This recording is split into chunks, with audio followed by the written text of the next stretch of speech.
Hello and welcome to episode 35 of the Motivational Millennial Podcast. Today we are speaking with Noorain Khan, and she is actually working her dream job right now. How amazing is that? Super cool. Yes. And she shares with us the journey of getting to that place and what it's been like for her. One little note to make, she mentions being an M&A attorney, and we just want to let you know that stands for mergers and acquisitions. At first, I thought she said MMA attorney, mixed martial arts. Oh gosh, but we thought afterwards, we just wanted to give you all some context. She is a kick-ass human. She is a kick-ass human and MMA she did not attorney. Represent mixed martial artists. Right. So stay tuned and check out the Aftershow as well, and Blake and I will share our biggest takeaways. Let's go.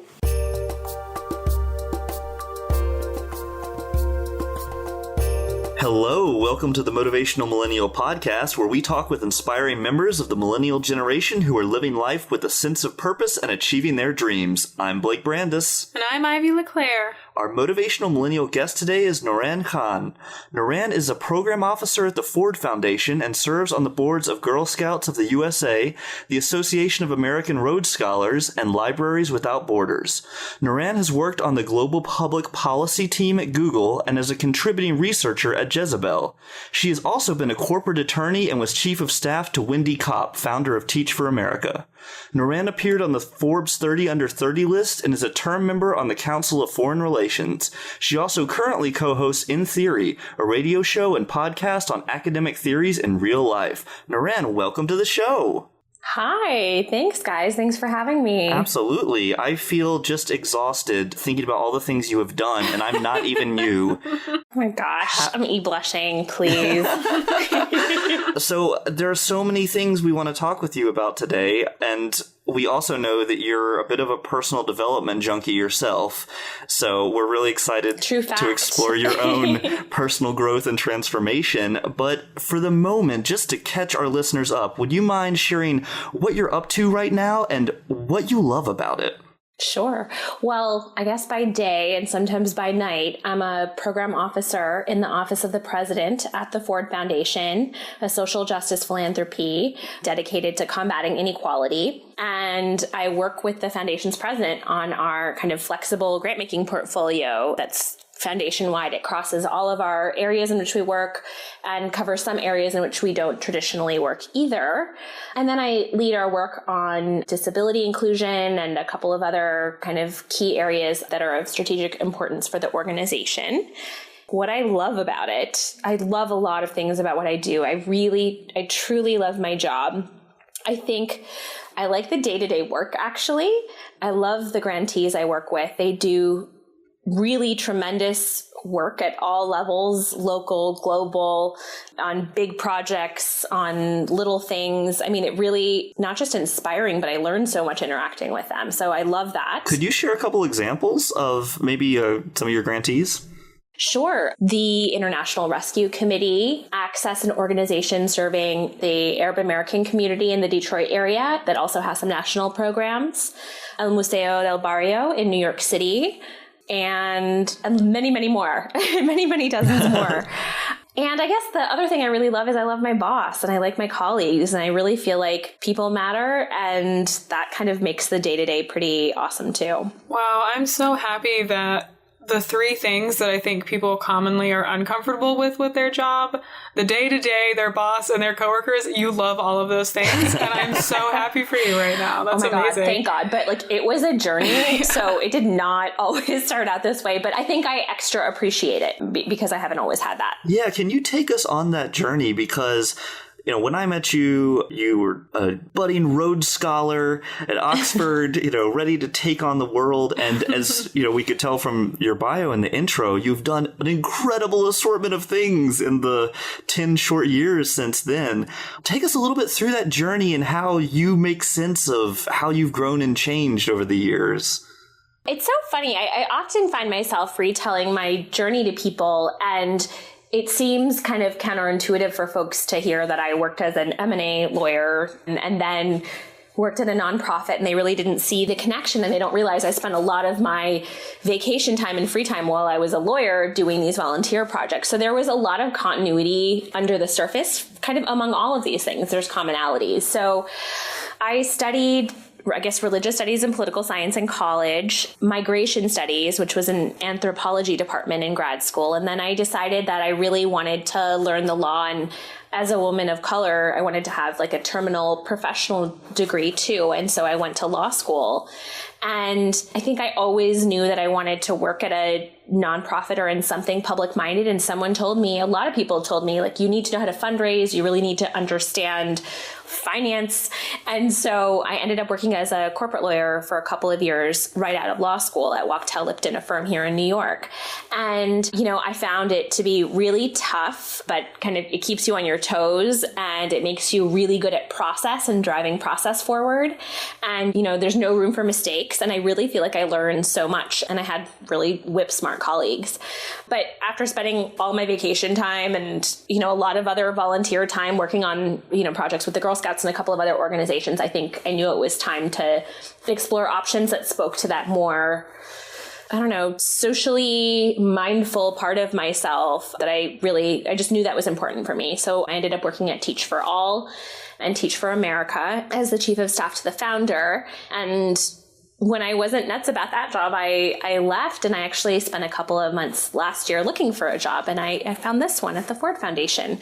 So that's like a very super quick rundown of how I made it here, but I'm here and mostly alive. What was the internal dialogue like throughout that journey and the different turning points that you had? That's such a great question. And I think my reflections in hindsight are like kind of pull it together more neatly. Sure. But I think in the moment, you know, you're trying to find ways to contribute and do your best, to do meaningful work, to make the best of whatever situation you're in. So my internal dialogue a lot of times is like calming myself down or motivating myself, like really truly trying to motivate myself to like be the best in any situation, even if all of the elements aren't conducive to like being my best, trying to figure out like ninja ways for me to do it.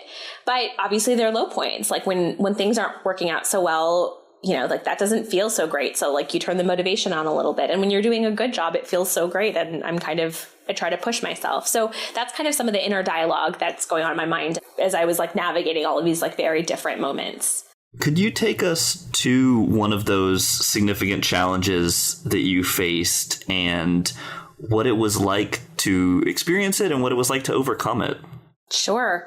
I have so many. And another day I'll tell you about having failed the bar the first time I took it, which was like not pretty. It was totally demoralizing. But I think that that's kind of an easy story of resilience in the sense that like I took it again, it was fine. But I think one of the ones that kind of a moment of inflection that was like a real challenge for me was that period of time about a year and a half ago when I left the job I wasn't so happy at, but I was looking for the job that really spoke to both what I was passionate about and what I felt like I could contribute. And that was about 5 months of like looking. And it can be demoralizing because you never have full information all at the same time. And so you're always trying to figure out, like, is this opportunity better than something else that might come up? Is a really preliminary conversation one that could lead to something more? And I spent like an entire summer having conversations of varying concreteness. And I mean, that itself is hard, navigating that uncertainty. Obviously, the finances of like not working are challenging. And I also think that it can be really dispiriting being someone who's really motivated, you know, from a young age, like by accolades or titles or affiliations, to enter a public space being like, oh, I'm looking for a job and not have a current proper affiliation. And I like to be like, oh, like that's not a thing. That doesn't really matter. But we really do assign a lot of importance to what we do in our daily work. We spend most of our best hours of the day working. And so when I didn't have something to describe what I do or who I am, that was like really tough and emotional. It's not like I cried every day, but it was something that I struggled with. I also think, I mean, I could go into a number of other stories. When I worked as a lawyer and I liked what I did, but it wasn't who I was, going to a party and being like, I'm an M&A lawyer, but I'm really passionate about these other things. Like, no one waits for the other things. They're like, oh, and then they want to talk about law, or they want to talk about M&A, or they want to, and they think you're a corporate lawyer. And I'm like, no, I love the Girl Scouts, and I'm really passionate about public service. And I really think a lot about leadership and character in young women and girls. It takes a long time to get to that. So those are a couple of things I've struggled with, but struggles come your way every day. And so I'm sure I'll have my own waterfall of things in the coming years. But it feels good to know that I was able to navigate some of those other uncertain situations that felt like there was no obvious good result, or there was no really clear path to feeling good or knowing what to do next. Which I think is really hard too, because so many of the avenues that you had pursued not only affirmed and celebrated the kind of clear institutional affiliations or titles or accomplishments, but in fact required them. The Rhodes is an incredibly competitive scholarship, and you have to tick a number of the right boxes, and it has a pretty clear path, though. And so I think what you're describing happens to a lot of people who are going through the education system, and when they finish the education system, no matter where they finish, the rules totally change. I totally agree. There's so much uncertainty, and if you're really driven by institutions and processes and really clear paths, you're kind of a risk-averse person. And so making a leap, like leaving a job before you have another one lined up, is really challenging. But to me, it's one of those growth tests you totally have to do, especially if you're one of those people that doesn't operate that way naturally. It's better to do it in your late 20s and early 30s than it is for the first time much later in life. So how did you navigate that uncertainty and make decisions during that time?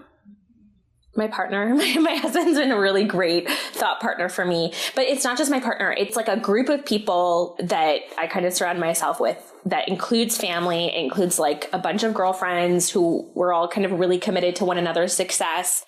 And to have that sounding board and that group of women that I kind of work with on a monthly basis, we all check in and we have structures set up to keep each other in check, which is really, really great. But you have to create that system for yourself because it doesn't exist without creation. And how did you get involved with the women's and girls issues on a more national or policy level? Because you mentioned that's something you really have been passionate about for a while. I came up as a Girl Scout myself, and I realized what a tremendous impact the program had on me.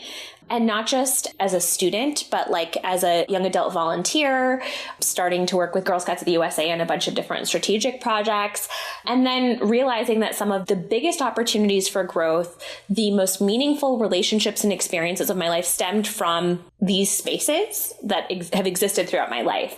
And so there was no particular moment where it happened, but at least for the kind of Girl Scout leadership and serving on the board, that was because I've been a long time deeply entrenched volunteer advocate and champion.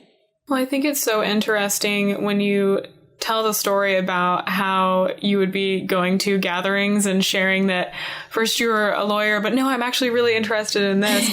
I love that you had this clear passion for so long. That's something that most people don't necessarily experience or understand what their passion is and have that clarity around it. And I love for you that you had that clarity and then were using other paths to help inform and prepare you for this passion that you were going to eventually pursue. Oh, you make me sound so fancy. Girl, you did all the work, okay? It does. Yeah, no, I did. I was able to look within and see what resonated the most with me, and then try to figure out the different ways that would position me to contribute meaningfully and uniquely to the spaces that I care about. Well, of everything that you have accomplished so far, what would you say is the biggest dream that you have achieved, and in what ways did you have to grow to achieve that dream? I have my dream job right now, and yay! It's amazing when I describe it that way, because what seemed like a lifetime of really disparate unconnected experiences, some of which were in the private sector, some of which were in technology, some of which were in social justice, in all these different spaces. Like every day, because I'm a generalist program officer and the grantees I work with do all different kinds of work, I'm constantly recalling things from like high school classes and college classes and, this random organization I volunteered for and this one deal I worked on, this going private of this company. Like all of these things are coming together in ways I could have never, ever anticipated. And so I can't see like a greater beauty. And, I don't know how long I'll have this job or for whatever else, but it just took me so long to get here. I really feel like I wouldn't call it an accomplishment, but it feels like home. Oh, that is a big accomplishment. Yeah, I was about to say, you might not call it an accomplishment, but we will definitely call it an accomplishment. And which of your accomplishments has surprised you the most, would you say, over the years? Oh my gosh. I have to tell you this like super bonker story, which is in 2012, the Girl Scouts of the USA celebrated our 100th anniversary, which was such a big deal. It was, like a movement, it's this like really tremendous intergenerational movement of like almost 3 million members. And when you have an anniversary like that, you really have to celebrate. And what I love is the movement decided 4 years prior to that, like in 2008, 2009, we're not just going to have a party. We're going to have a really meaningful global experience for girls to engage with the world. Now that led to a week-long celebration in Chicago in the summer of 2012 that involved, I think, like 500 girls from 80 US cities and 80 countries from around the world who came together and like picked 3 areas in which they wanted to work, one of which was the environment, one was like women's rights. And they learned together on those topics. And then they created projects, they co-created and co-designed projects that they took home to like look forward to the next 100 years. And that is so ambitious and amazing. But one of the most tremendous things about the Girl Scouts, and I'll get to the point of the surprise part in a second. One of the most tremendous things is that it's a girl-led movement. And so this was not conceived of by grownups and executed by grownups. We had a planning team of 16-year-old high school girls that spent 2 years doing the designing of that event, and everything from like the bus contracts to like the actual nitty gritty, like hotel stuff and venue stuff.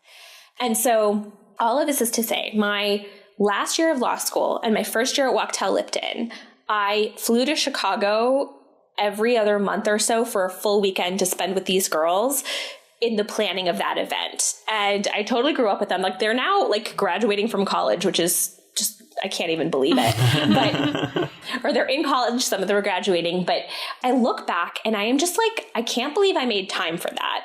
I was so exhausted all the time, but I wasn't even like looking up to realize how inconceivable that seems to be to me now. Like, I don't know if I'd be able to accommodate that, and I'm less busy now than I was then. So that's something I'm so proud of that seemed so unlikely, that had a profound impact, not just on me, but on the girls who participated, and hopefully because of those take action projects on their home countries and home communities. That's such a great example too of the resourcefulness of people. I think sometimes we say, oh, people need so much handholding and guidance, but it sounds like the real focus of that event, and probably Girl Scouts broadly speaking, is to empower individuals to say, what do you want the future to look like?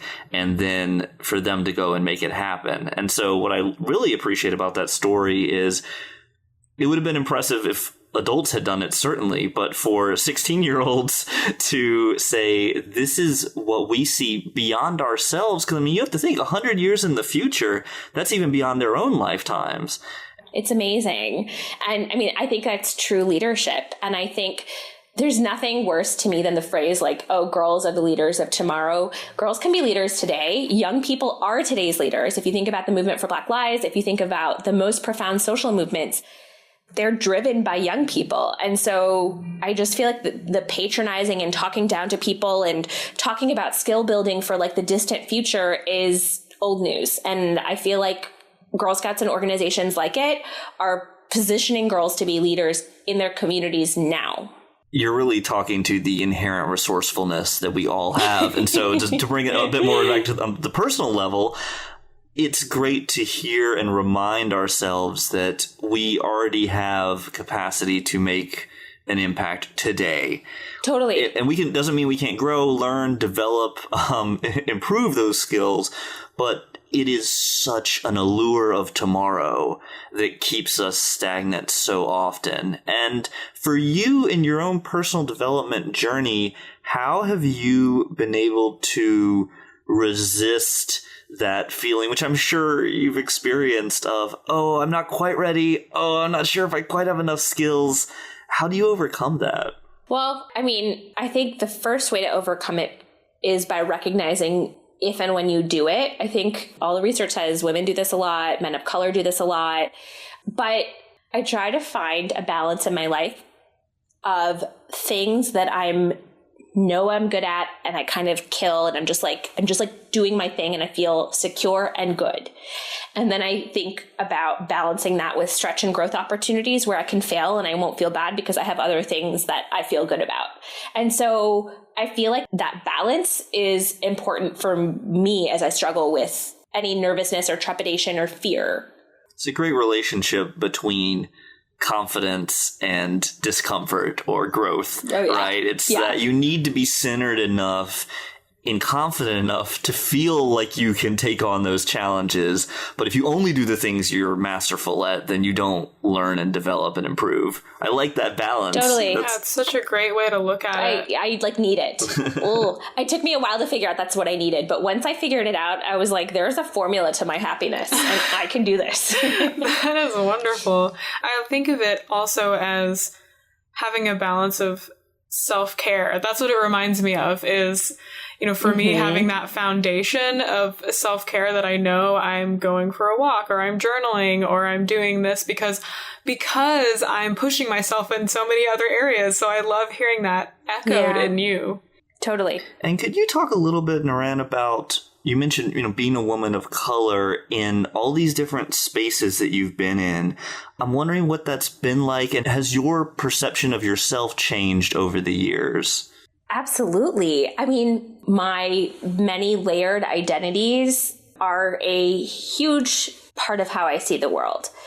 And I'm always acknowledging that and recognizing that, because a lot of times I'm the only person in the room, certainly when I was a lawyer, but in unfortunately, many other spaces, I'm often the youngest person. I'm often the one of few women, and I'm often one of the few people of color in the room. And so I'm aware. I'm always aware. I'm aware by omissions. I'm aware by not microaggressions, but just difference. I'm thinking about privilege a lot and my own status and all of the benefits I have. Whether I acknowledge it explicitly in conversation with people, it's always on my mind. That's for sure. And I gave a talk on intersectionality where I talked about a lot of my own experiences last March, which I think was one of the most well-received public remarks I've ever given ever. Wow. And I think it's just because it was so personal. And I feel like anyone with layered identities, any different kinds of layered identities, and not just someone just like me, understands what it's like to be a part of different communities at the same time and existing in spaces that are contested with contested identities. It's just this thing. And once you have the framework to understand, I think it's actually quite helpful. As someone in spaces that are often contested or places where I may not have traditionally belonged in other eras, having opportunities that may not have been afforded to other people in my life in earlier generations, I'm always aware of my privilege. And then whether explicitly or not, I'm thinking about it, and I'm thinking about how to extend privilege to others. I'm thinking about when to take up more space and when to take up less space, depending on what's appropriate and other people in the room and what needs to be said and what's unacknowledged. So I'm always trying to think about who's not there, if that's a thing or not, and if it's a problem or not. Well, thank you for sharing all of that. I know it's interesting to unpack all the layers. In my previous album, Soulfire, actually, I did a rap song called Location of the Rapper, based on Adrian Rich's essay, Location of the Poet. Oh my gosh. Oh my God, that's amazing. Yeah, it was, thank you. Thankfully, my English teacher thought so too, and I got an A on that particular rap song / essay. But it was in the beginning of it, I do sort of list off all the categories to which I belonged at the time. And I think it's so important to take stock of that because on one hand, we don't like to essentialize, right? Because it's like, oh, you know, these are just labels, and millennials notoriously, we hate labels. But I think it's really important, to your point, to see, okay, each of these is a different layer on who I am and allows me a sense of difference, but also a sense of understanding and connection with others.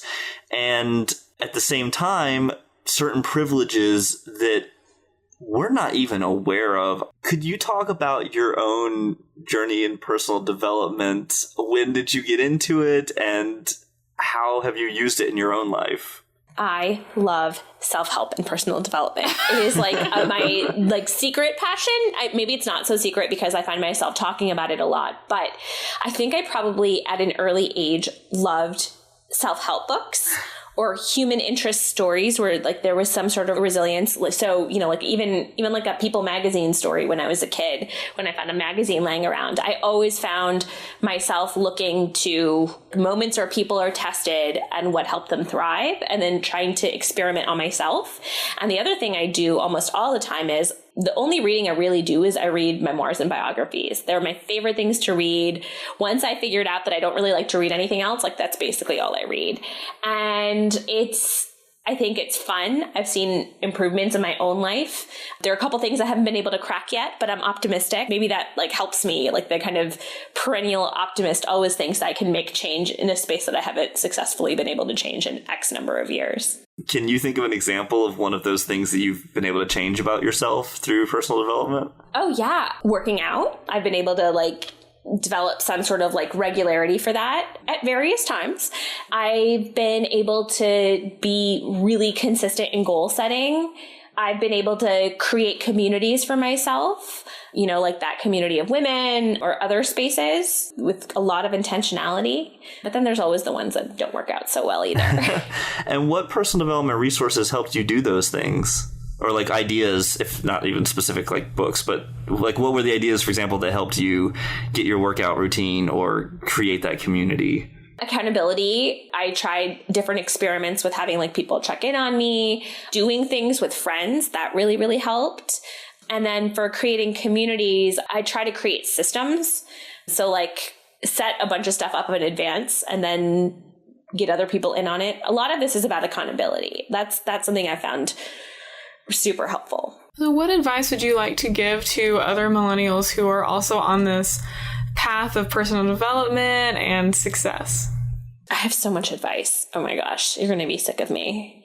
I guess they're pretty concrete. I think people are really afraid to move around jobs a lot early on in their careers. They think that they look like they're not committed to something, but I actually think that our careers are a lot longer than we permit ourselves to understand when we're operating from a place of fear.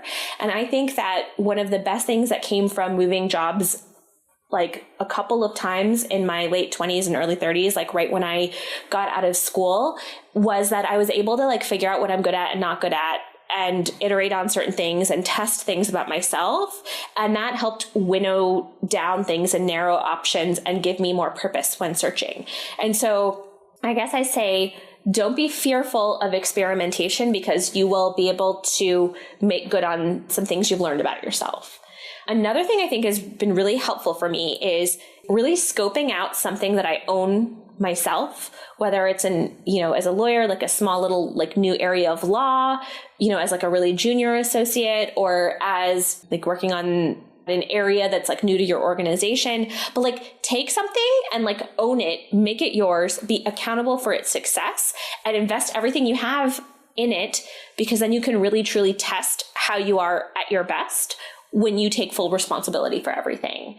And it's really great to develop expertise that way. And I find that a lot of people abdicate responsibility when they're in really junior roles, because they're no one's going to listen to me, or I'm not that important. But if they really staked out something for themselves and became the go-to people on it, it serves you time and again, and it creates work product, which is really important. I am wondering in what ways that you learned to trust yourself more in that, from having that kind of lens? Because I really imagine that you had opportunities to learn how to trust yourself more. Exactly. And that's how I gained confidence. Totally. And I have two more things, and, I don't know if they're good or not. So you tell me if they resonate. But, well, I already told you about one of them, which was like the nice mix of challenging things and nice mix of things you're really good at and things that are growth opportunities. And then the final thing is just like have some intentionality when you're creating communities and systems of support for yourself.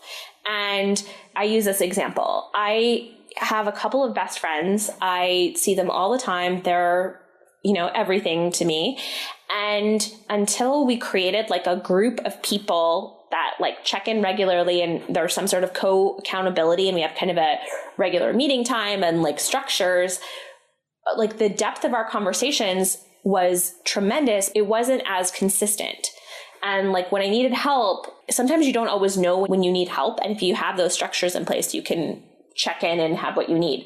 So just being really intentional, even if you have great people in your life, like creating systems around checking in about things is really important. That is a really useful one. And I think structure helps so much when we're trying to make those changes. Like, one Sunday a month, you got to do it. Awesome. Would you share a book or a quote that changed the direction of your life? Oh, I read the autobiography of Malcolm X maybe when I was in 6th grade, and I've read it. I try to read it every year since then, and it changed the course of my life. I learned a lot about the world. I learned a lot about what you can do in a short amount of time in your life if you're passionate and motivated, if you believe in something. I think it probably sparked my love of biography and memoir. And there's lots of critiques of that book itself, but that was something I can point to at a very young age that had a profound impact on the direction of my life. I'm impressed that you keep reading it annually. That's amazing for any book. It's a real quick read. No, it's not. It's like not a long read. Awesome. Noorain, thank you so much for being here with us today. Would you mind sharing with our audience where they can find out more about your work? Totally. I co-host In Theory podcast with Maria Ciceri, and you can find us on Twitter at In Theory Pod, and our website where you can learn about our episodes and stream them is intheory.us. And I'm Noorain K on Twitter. Awesome. Great. Thank you so much. Yay. Thanks, Noorain. What a joy. The Motivational Millennial Podcast is supported by Motivational Millennial Coaching Services. We help you find clarity and confidence so you can take action toward living your dream life. To learn more about one-on-one personalized support from someone who believes you have a path to fulfillment and wants to help you uncover it, visit motivationalmillennial.com/coaching. Hello and welcome to the Aftershow for our episode with Noorain Khan. And just a little caveat, as we are recording this Aftershow, there is an array of sounds, a chorus if you will. You may not be able to hear them, but just in case, we've got a lovely man working below us who's doing some kind of remodeling, but he's also singing, which is great. We're being serenaded in that way, and he's enjoying his work. But we don't know. Some small children in the nearby children vicinity. are playing. It's all joyous sounds. Airplanes. Like nothing bad is happening, but That's true. So we are rolling with it. So just know that may be occurring. And thank you for being so awesome. All right, Blake, what did you take away from that conversation with Noorain? Well, I took away that Noorain is an amazing human being, which we already kind of knew, but she has a millennial's worth of wisdom. Maybe we can start measuring things in millennial worth. Like what does that mean? You're 1 millennial's worth of wisdom. It's a lot. It's a lot of wisdom in a millennial. What if they're mini millennials worth? My goodness, what a gift. Oh, gosh. Okay, great. Thank you for bringing me all these millennials worth of wisdom. Okay, so I really appreciated when Noorain talked about having a balance between things that you're really good at and confident about and things that are challenging and make you grow. Because I've been reading Charles Duhigg's new book, Smarter, Faster, Better, The Secrets of Being Productive in Life and Business. He has this in front of him, just so you know. It's not memorized that well. I don't have all personal development book subtitles fluidly at my fingertips.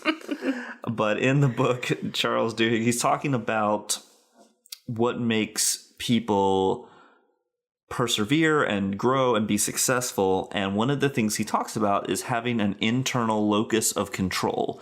And what that means is feeling like you have control over what happens to your own life and your own destiny, which is something we've talked about on the podcast a fair amount, with recognizing and owning the story that you tell yourself about who you are and what you're capable of, because it's the idea that you can take action and affect some area of your life, or the way you're perceiving some area of your life. So what Noorain is saying when she's talking about focus on some things that you're really good at is saying, give yourself the initial boost and confidence of knowing that there are things that you do well, and then use that to springboard off and do these other things that are challenging and help you grow and develop new skills.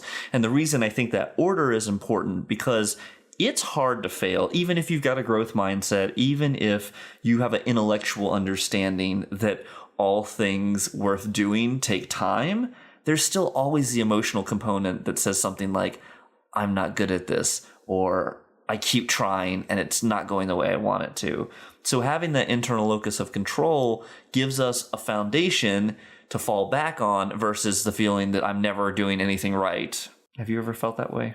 Well, I actually feel like this is an area that I'm working on right now, because as someone who highly values growth and personal development, I have a pretty consistent pattern of taking on new challenges, both externally and internally, on a pretty regular basis. Yeah.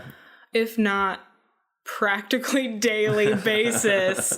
And I'm noticing that since I really started on that path about, now 9 years, hardcore, I'm starting to get pretty tired, and building a coaching practice and doing the entrepreneurial thing and creating something like this from scratch is really wonderful. And any kind of challenge that you do or transformation that you take on is going to take some energy from you. And I'm realizing that I need to build in more self-care or more things that I'm just good at, that I don't have to be growing so much, Mm-hmm. I value growing so much that I love it, and realize that I actually need to have some things in my life that I'm just good at. That's true, because you're right, especially with something like entrepreneurship, there can be the pendulum swinging too far in the other direction, which is you actually have control, or it feels like you have control over a ton of things. In fact, maybe too many things. And so sometimes this idea of, I can't do all the things well, or I'm constantly not getting enough of the things done or taken care of sufficiently, really calls out for what you're saying about creating a space of self-care where it's, okay, these are the things that I am doing well, that are taking care of me, and that give me the strength to then go out and look at the rest of the spectrum of what's on your plate. Yeah, and I kind of mentioned it a little bit in the interview, journaling and yoga and that sort of thing. But I also think it can be as simple as just taking a mental break, like a very simple video game. I know when I was an undergrad, I was taking on a lot of responsibilities in life and at school and in extracurricular and all of this. And so I played this game, Luxor. Okay. And it's just a game where you fire colored balls at other colored balls and then they, explode. Right. Okay. So it's very simple is my point. It's a very simple, not complex game that doesn't have a very large growth curve. So even just thinking about things that you can do in your life where you're just taking a break, especially if you're on a path of growth or you're, in therapy and going through some really intense growth there. I just love Noorain's advice. I'd been feeling that in me, and just the fact that she said it in such a concise way and has been practicing it and seen how having the balance of things you're good at and things you're growing at was perfect timing, which I find, by the way, happens a lot for us. Like, we are going through our own personal stuff, and then someone we talk to is addressing that exact thing. It's a really great synchronicity. Yeah, and hopefully that's what the podcast is doing for you, our wonderful listeners. Oh my gosh. Please tell us if it is. Send emails. ivy@motivationalmillennial.com. I want to know about the synchronicity in your life. Yes. What else did you enjoy from the conversation with Noorain? Well, I really enjoyed, I mean, we didn't talk about it a whole lot, but it was when she was talking about advice. And one of the things she discussed is that it's really not a bad thing to switch careers. And part of that is because it allows you the opportunity to learn more about the things that you really like, the things that you don't like, so that you can narrow down what is actually going to be bringing you fulfillment and allowing you to live life in alignment with your values. Because if you don't try new things, or if you get to a job and you say it's fine, it's good enough, you're not providing yourself with that chance to maybe find out what you really want to be doing. Which is a huge generational and occupational shift from the way previous generations have done it. And I think it definitely creates challenges for companies and for baby boomers and for Gen Xers who are looking at that and saying, we can't retain the millennials that we hire, or they leave after a year or 2 years. And so I think it's challenging but interesting to think of, how do you support millennial talent who are coming through your doors and at the same time do the business that you need to do while having a workforce that is more mobile and more likely to be shifting and trying to find more jobs and career paths they really enjoy. Right. And I think the caveat is that what we're not saying is, if there's something that you slightly dislike, or if there's some discomfort, or if you have to work, you have to put an effort at a job and then that's why you quit. I mean, that's different than,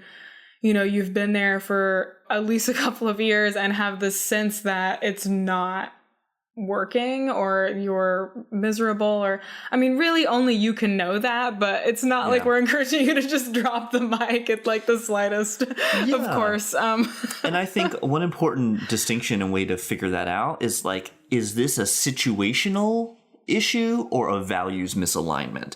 Because if there's one person that's challenging, or a project that's challenging, or something like that, and it's a growth opportunity where you stick with it and you persevere and you have resilience, then that's awesome. I think that's how we get better and stronger.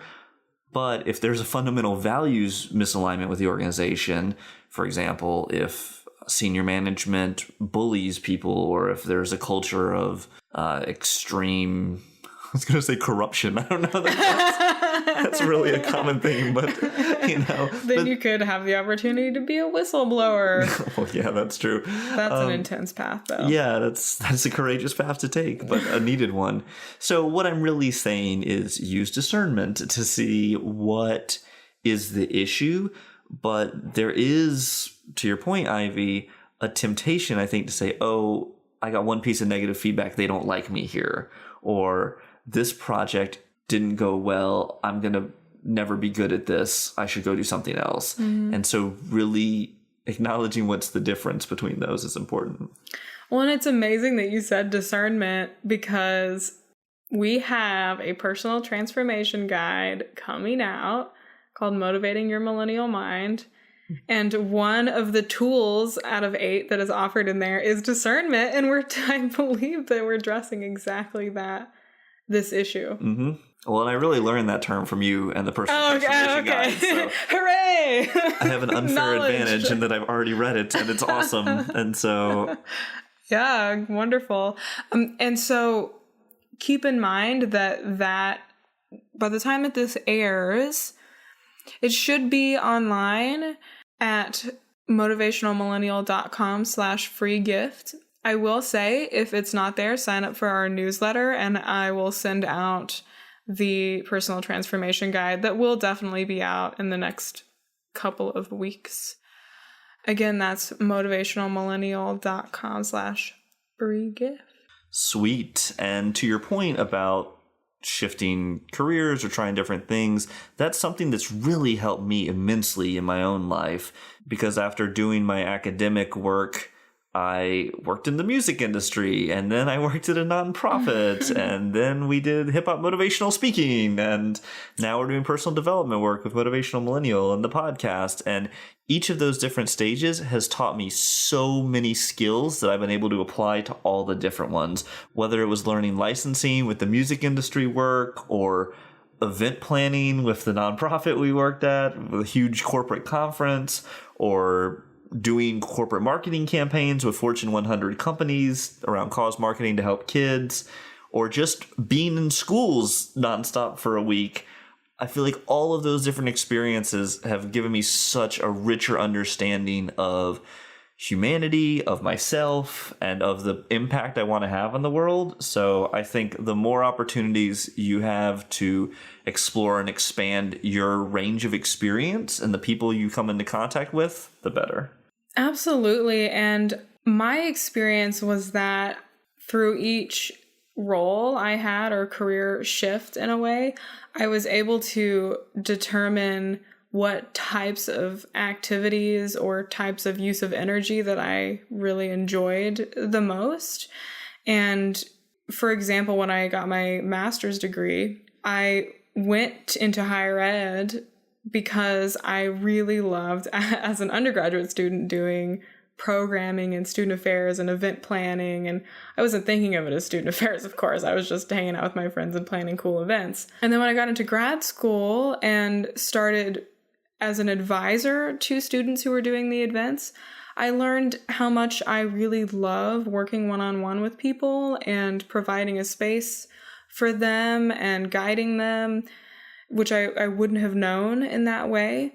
But then I also learned that I missed kind of doing the actual events. I advised students who did the events, and it was a great blessing to give that opportunity to students and empower them in that way. But there was a part of me that really missed that authorship. And then, when I took on nonprofit roles, it just became even more clear, given the stressful circumstances that most nonprofit environments are. I learned again just how important this ability that I have to create a safe and comfortable space for people. So it was all about learning and narrowing down the ways that I really love to use my time. Yeah, and that led you to coaching, which is one of the main things you're doing now. Absolutely. So you're working directly with people, you're helping them grow and develop and deal with change or initiate change in their own lives. And it's so random because I had an orientation my second year in grad school that was for the graduate assistants, the people who work at the university. And I was so angry at the end of it because it was so focused on your career and there was no work-life balance at all, which I think is incredibly important in graduate school, particularly when you're also working there.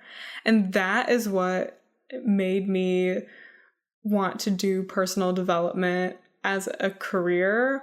And I ended up creating all of these different things. Anyway, it's so crazy. The point is that whatever direction, twists and turns that your path takes you, you can learn and grow and ultimately end up refining what you want out of life. Well, I think that's a great place to end it. Wise words of wisdom. Wise words of wisdom. Bumper sticker. Well, it's kind of a redundant bumper sticker. I'd hate to see unwise words of wisdom. Oh, well, redundancy, like all things, happens. Anyway, thanks to Noorain for being with us on our show. And thank you, wonderful Motivational Millennial podcast listeners. We appreciate you so much. And we hope you tune in next week. Woo! For show notes and upcoming guests, or to learn more about Coactive Coaching, the blog, and our other awesome offerings, visit motivationalmillennial.com. Keep in touch with us at facebook.com/motivationalmillennial. We'd love to hear from you. Shoot us an email with your thoughts, comments, and suggestions at podcast@motivationalmillennial.com. And tell us who you might like to hear from, or if you think you or anyone you know would be good for the show. The Motivational Millennial Podcast is edited by Christy Hostler and Team Podcast. Our theme music was composed and performed by Blake Brandis. Have a great week, Motivational Millennials!